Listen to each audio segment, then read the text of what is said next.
Assalamualaikum warahmatullahi wabarakatuh. TBK, perkenalkan nama saya Nazira Latifah dengan NIM C031241123. Saya berasal dari Prodi Kedokteran Hewan dan akan memenuhi tugas gagal responsi pada lab histologi yang pertama yang bermateri sitologi dan jaringan epitel. Jadi langsung saja kita masuk ke proses mitosis adalah proses pembelahan sel yang terdiri di mana proses mitosis ini terdiri dari 5 fase. Yang pertama adalah interfase, profase, metafase, anafase, dan telofase.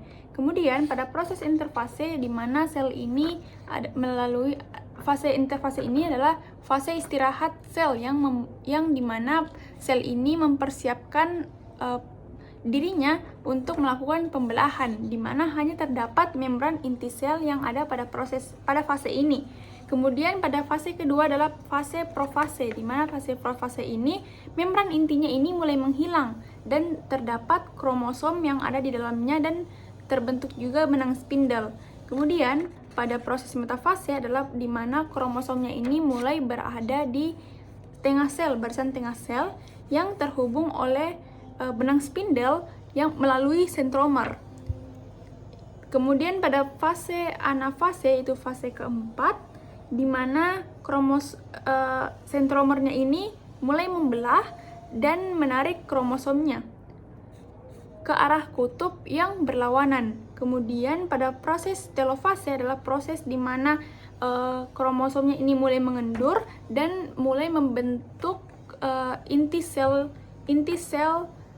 yang menghilang pada proses profase ini.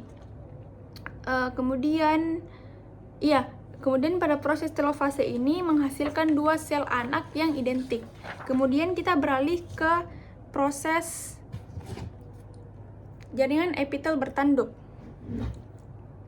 Kemudian bagian-bagian dari jaringan epitel bertanduk ini ada 6 stratum, yang dimana stratum yang pertama adalah lapisan terluar, yaitu stratum corneum. Stratum corneum ini adalah lapisan yang terdiri dari sel-sel mati yang berada pada lapisan paling luar kulit yang berfungsi sebagai penghalang dan pelindung kulit dari sinar UV. Kemudian terdapat stratum yang melayang di atas stratum corneum ini disebut stratum disjunctivicum. Ya, stratum disjunctivicum ini adalah stratum corneum yang terlepas atau yang biasanya kita sebut dengan daki.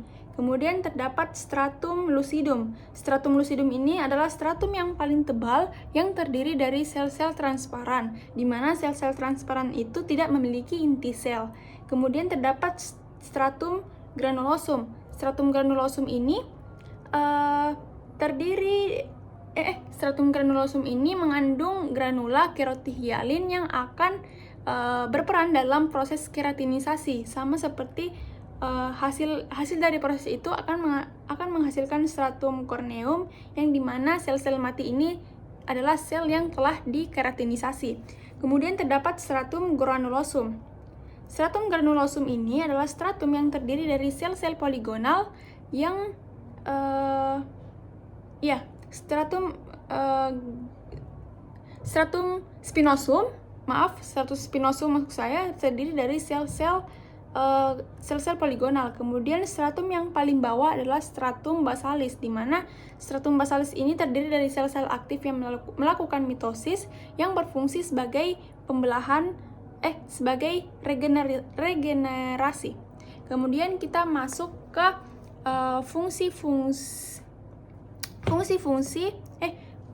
kita masuk ke proses-proses kelenjar seperti kelenjar apokrin, kelenjar merokrin, dan kelenjar holokrin. Kemudian yang pertama adalah kelenjar merokrin. Kelenjar merokrin ini adalah kelenjar yang mengeluarkan produknya tanpa merusak selnya, karena terdapat kelenjar lain yang akan mengeluarkan produknya tapi merusak selnya.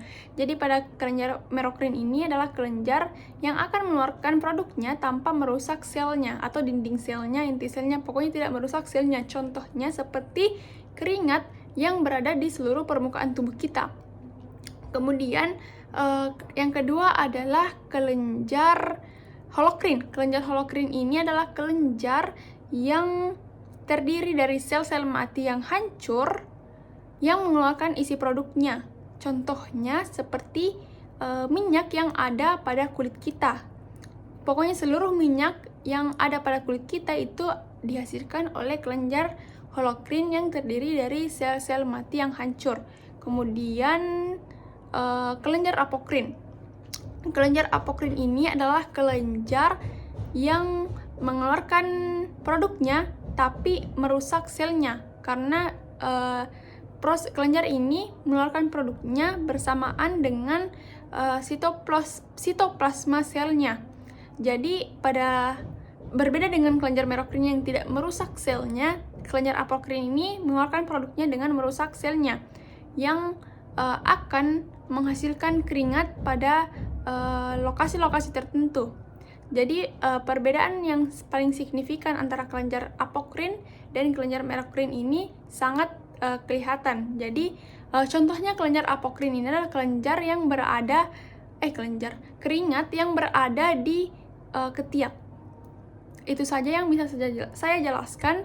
Mohon maaf apabila banyak kesalahan, dan wassalamualaikum warahmatullahi wabarakatuh.